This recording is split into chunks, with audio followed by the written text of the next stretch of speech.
Hidden pages news में आपका स्वागत है। नमस्कार, मैं विपिन त्रिवेदी। आइए बढ़ते हैं आज की खबर की ओर।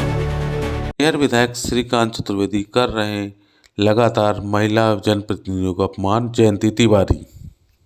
मैहर जिला पंचायत सदस्य जयंती तिवारी का आरोप है कि एक कार्यक्रम में दीप प्रज्वलन कार्यक्रम के दौरान भड़के श्रीकांत चतुर्वेदी। उन्होंने कहा कि तुम हर कार्यक्रम में होती हो आगे आगे, क्या महिलाओं को इतना भी नहीं अधिकार कि दीप प्रज्वलन का कार्यक्रम कर सकें। जयंती तिवारी का आक्रोश। जिला के भी अध्यक्ष थे, राम खिलामन कोल थे, गीता संतोष सोनी भी थी, सभी बहुत जनप्रतिनिधि थे और सभी जनता थी, हमारी बहनें थी और बटुक थे।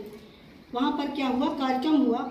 जैसे ये कहते हैं कि खड़े हो जाओ ज्योत प्रज्वलन करने के लिए, तो मैं भी खड़ी हो गई और वहाँ बगल में मेरे विधायक जी खड़े थे, अध्यक्ष जी खड़े थे और उपाध्यक्ष मतलब सभी खड़े थे और मेरे बगल में गीता सोनी जी खड़ी हुई थी। तो पहले विधायक जी ने ज्योत प्रज्वलित करी, फिर अध्यक्ष जी ने करी और गीता जी को दे दी। अब गीता जी ने मुझे दिया ज्योत जलाने के लिए, तो मेरे गीता जी से जो है विधायक जी छुड़ाने लगे। तो गीता जी बोली कि नहीं नहीं, पहले महिला आगे हैं, तो मेरे को दिया तो मैंने ज्योत प्रज्वलित करके प्रणाम किया माता शारदा को। उसके बाद जैसे ही रीते तो तुरंत मुझे डांटने फटकारने में लग गए विधायक जी। बोले लगे तुम्हारी बहुत गंदी आदत है, ऐसा नहीं चलेगा और जहाँ जहाँ देखो तहाँ तुम आगे होती रहती हो। तो मैं पहले तो कुछ नहीं बोली, मैं चुपचाप रही। मैंने कहा चलो हो गया, कुछ नहीं बोलती हूँ, हमने मेरे से वरिष्ठ है, थोड़ा कुछ नहीं बोलती।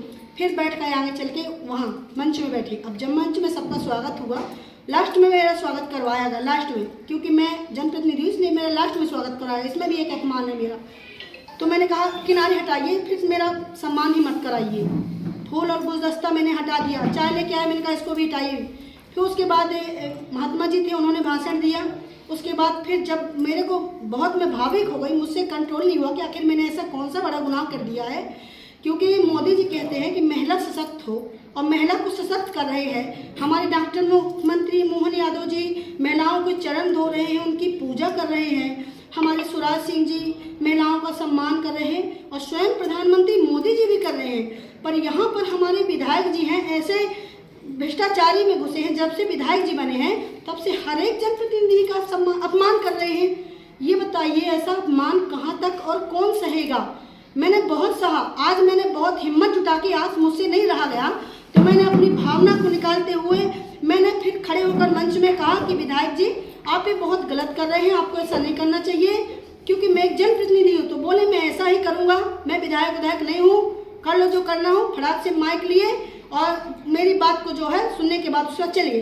तो आज की स्थिति इस तरह है कि जब से विधायक बने हैं मैहर के श्रीकांत जी लगातार सभी जनप्रतिनिधि का अपमान करते हैं और भारतीय जनता पार्टी के जो हैं अधिकारी हमारे जो जुड़े हुए हैं उन सभी का अपमान किया जा रहा है। कुछ नहीं बोलते हैं, कुछ सहते हैं और उनके पीछे पीछे भागते हैं। पर मैं जनप्रतिनिधि ऐसी हूँ कि मैं सहने वाली नहीं हूँ, क्योंकि मैं किसी से दबी नहीं हूँ और ना ही मैं दबूंगी। ये तो इस तरह की स्थिति हो गई है हमारे मैहर की कि जिस तरह द्रौपदी का चिन्हरण हो रहा था और सभी देख रहे थे।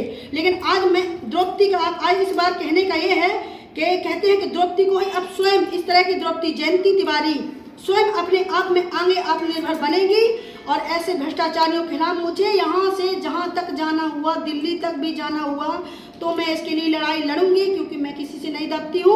और मैंने यही सारी बातें मैंने भोपाल में सभी अधिकारी को, अपने वरिष्ठ भाजपा नेताओं को, सभी को पहुँचा दी है और यह आगे तक लड़ाई लड़ेगी। बस मैं न्याय चाहती हूँ कि जनप्रतिनिधि के साथ सही।